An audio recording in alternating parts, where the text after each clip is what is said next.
So yesterday we spoke about the station manager in detail, the station manager's duties, common mistakes station managers make, what makes for a good station manager. Then we looked at the 3 pillars of radio. So we looked at programming and content, we looked at sales and revenue, and we looked at marketing and what it is that they do. So now we're continuing with this conversation, and we're looking at duties and roles and responsibilities. But before that, I just want to show you the structure of a radio station, okay, of a overall radio station, music radio station in this case. So this includes all the support services. So if you start at the top, you have your station manager. Then you normally have an administrator.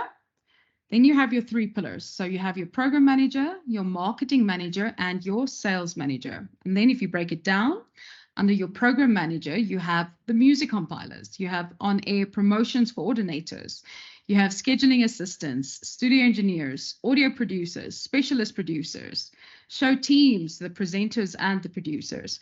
And then you can also have what we call a content manager, like at the SABC, under the program manager, but between programming and sales, you have a content manager for sales coming in to make sure that certain things can be sold.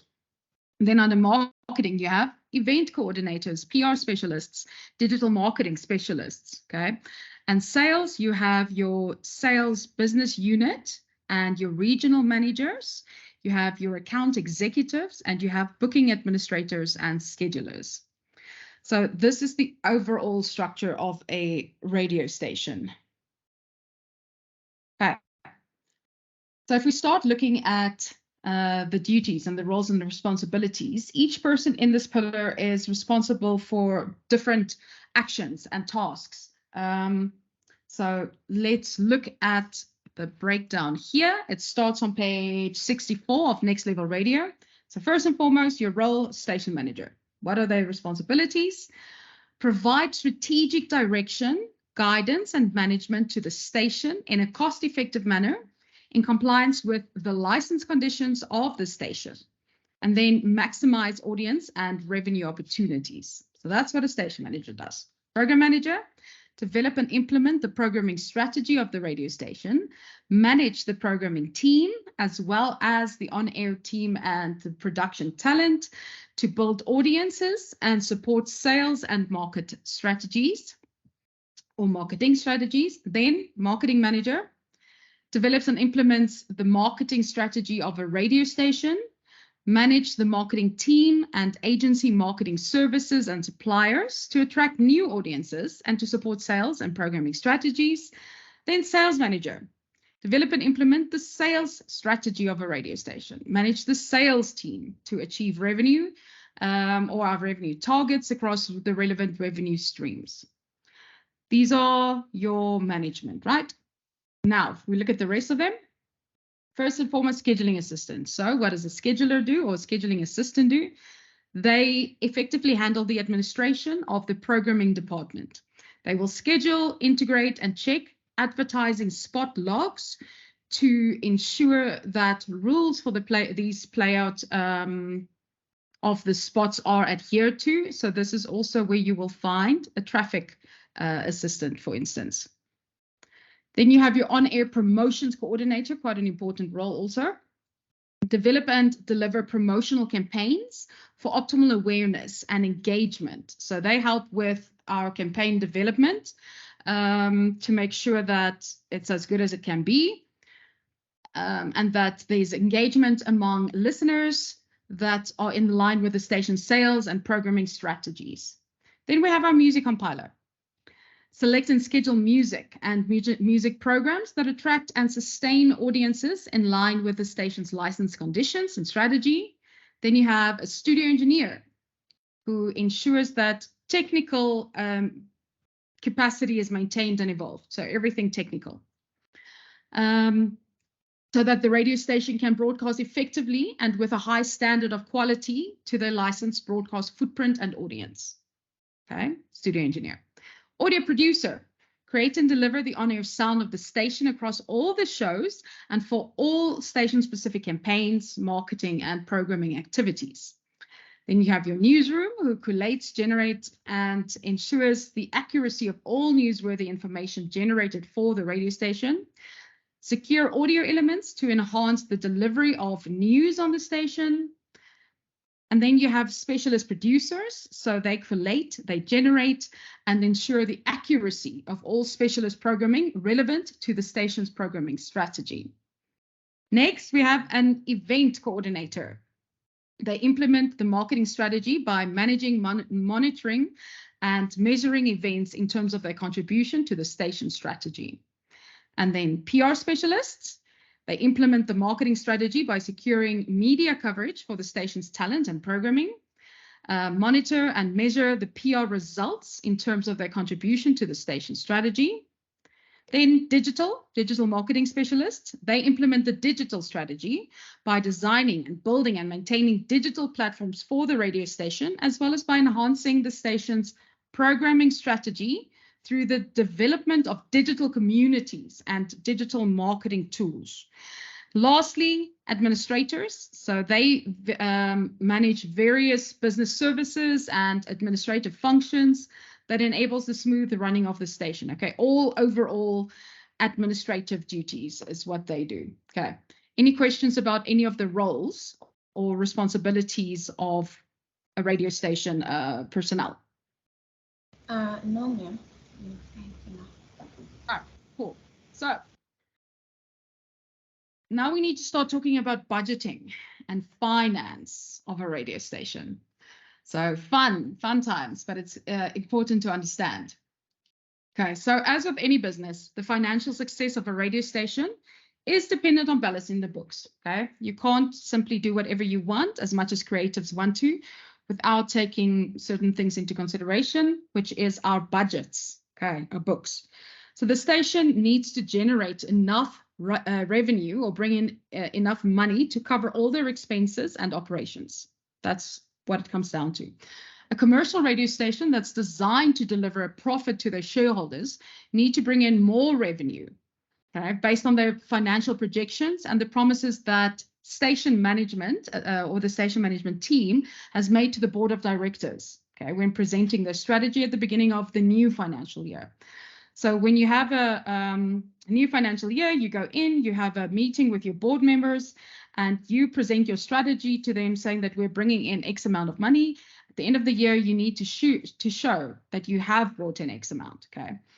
So there are several ways in which a radio station can generate their revenue. Oopsie. 2 slides there. So this is on page 66 of Next Level Radio. You can start with community, then private business, local government, national government, and donors, okay? At the top there, you can see value in kind, grants and donations, programming and content, advertising or client-sourced revenue, and alternative revenue. So different revenue streams. So when it comes to community, value in kind, they're volunteering time and skill. Under grants and donations, individuals, local businesses, or donors can make donations and pledges to community radio stations. Programming and content, you can offer expertise to enrich on-air content like interviews and podcasts and specially hosted programs. Under advertising or client-sourced revenue, pay for airtime and hire presenters for appearances, which the station will take a small percentage of as a booking fee. And alternative revenue, you can purchase tickets to events through them or buy merchandise that's sold by the station or establish other alternative small business ventures like a coffee shop or studio recording facility. So a lot of the community radio stations do this. They hire out equipment for DJing. They hire out DJs. They hire out MCs. They can organize small events for you and be present at these events. They have recording facilities where they can record ads or whatever you need recording. So there's a lot of different ways that you can try and bring in extra cash there. Then private business. Provide premises that the radio station can use or subsidize overhead costs like electricity or internet connectivity. So that's a value in kind. They can provide support as part of their corporate social investments, so they can give you support through their CSIs they need to do. Then under advertising, they can pay for airtime and hire presenters for appearances or hire out facilities that are owned by the radio station. Then local government, they can provide their premises as well for the radio station that they can use, or they can subsidize overhead costs like the electricity or internet connectivity or something similar. Under grants or shareholders, certain contributions, particularly in public radio, can be made for specific topics and information to be covered as part of the public mandate. So perhaps we can make a series of talk topics centered around drugs or around young pregnancies, whatever it is, okay? What else can they do? They can pay for airtime and hire presenters for appearances as well, or hire out their facilities to the station. Then the national government can provide equipment. They can support startup or running costs or subsidize transmission broadcast technology. So Centec, they can help pay for the Centec and provide tax breaks. They can buy airtime for public interest programming and advertising, and they can hire presenters for appearances, so similar things. And then donors can also donate equipment or support startup businesses through whatever capital they need or whatever they need and running costs, or they can buy airtime, okay, and provide public interest programming once again. So there are quite a few different ways that the different sectors can assist. So from the community sector to private business sector to the local government, the national government, and donors overall. There are ways for everyone to assist in different ways. So the first one here that you saw, they're value in kind. So what does value in kind mean? What does that entail? So value in kind is really important to small community radio stations, but also larger commercial businesses, okay? Because what it is that we're doing is we are exchanging, value is being exchanged without money exchanging hands. So we're purely exchanging value, okay? So for instance, I might need a new computer for my radio station. You might have a new product that you need to advertise.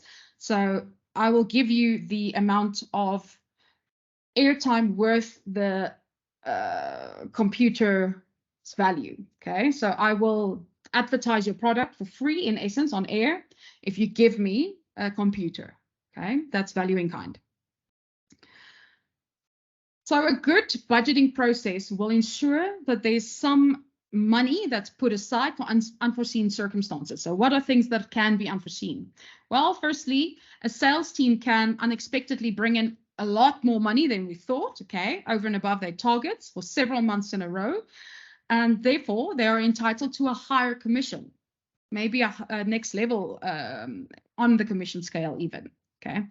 Or a critical member of the on-air or the management team leaves, and now we need to replace this person. However, the best replacement might be more costly as a resource. So I need to spend more money on a month-to-month basis on this person.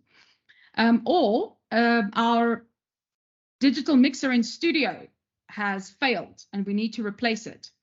So it might be any costly equipment that can fail that we need to replace quite urgently.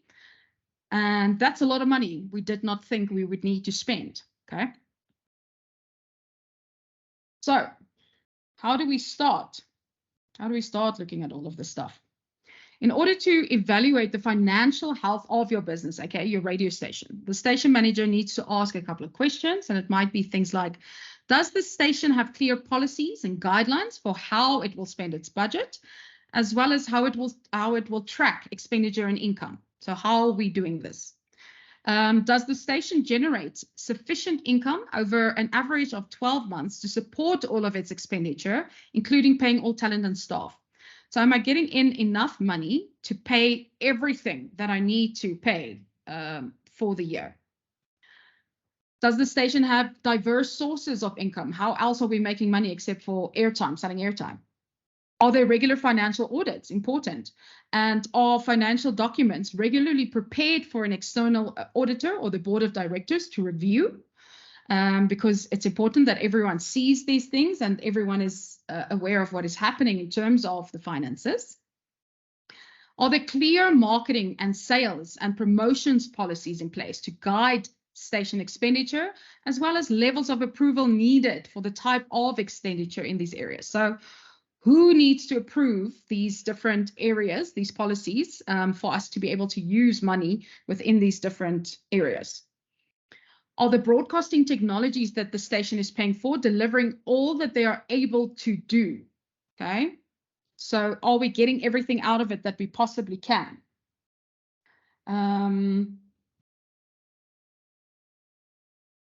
So when we look at our service level agreement, yes? Can I please ask, okay, so when we talk about like budget and finances, do we also involve ICASA? Because you remember you taught on our the last lecture about ICASA, there's a agreement whereby they need to make this amount of money and spend this amount of money for community or charity and stuff. So when they do budgeting and finance, do they also involve a CASA license or what? No, they don't need to. They must just be aware that this is what they have to do, because they'll need to just prove to ICASA that they were compliant. But they don't need to involve ICASA as long as they understand what their contract says, what their license agreements say. Okay. Right, so then, does the station have the necessary equipment to deliver the product that its mission and strategy say it will deliver? So do I have a second studio where I can do voiceover recordings and create ads if I'm saying that's what I'm going to do? Then does the station have relevant marketing activity that it can fund throughout the year? So are we doing things from a marketing perspective that we are giving budget for? Including a social and a digital presence to make sure people see us and hear us, because remember, this is the shiny part of my car. This is the part that gets people to go, I want to test drive this car, okay?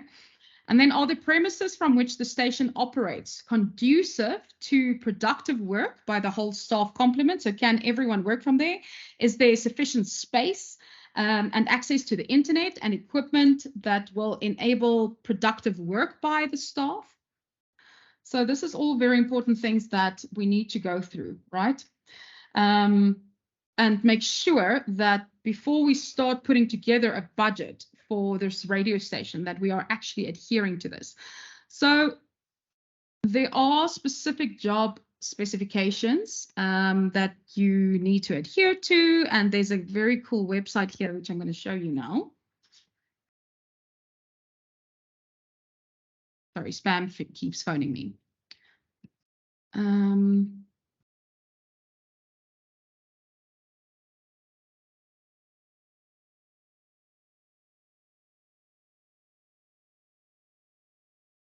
Okay, so here is on this page, you can see how to write job specifications with templates and examples. So if you're looking to hire someone new in whatever field it is, here you can see what is the job specification, how do you write a job specification, crucial things to include, templates and examples, okay?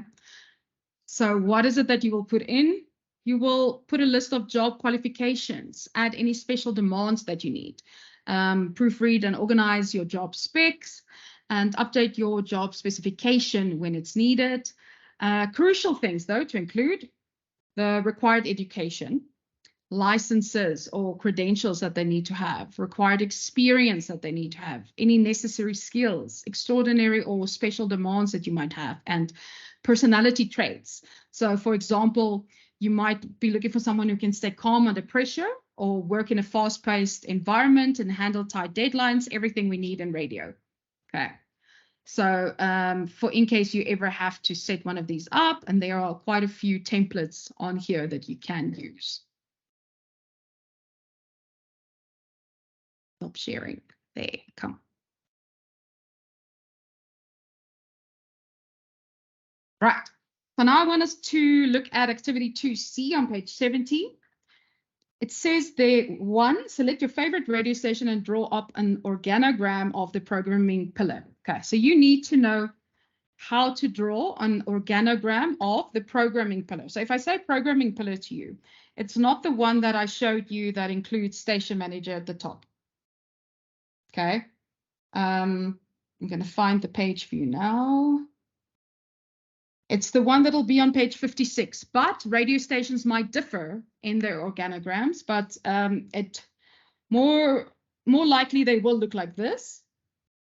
It'll have the program manager at the top, then scheduling assistant or traffic controller, whatever, on-air promotions coordinator, show teams, presenters and producers, music compilers, studio engineers, and audio producers.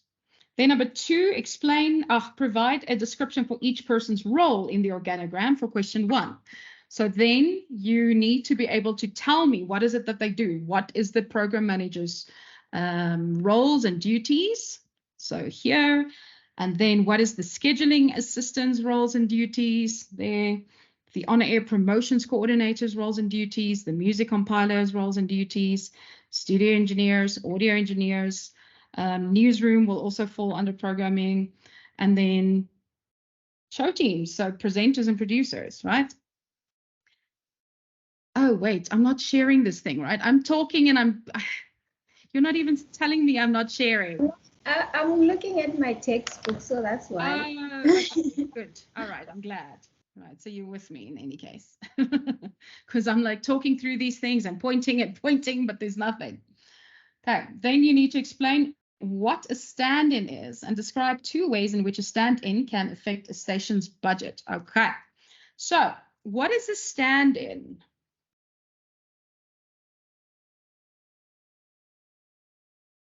If I tell you I need to get a stand-in.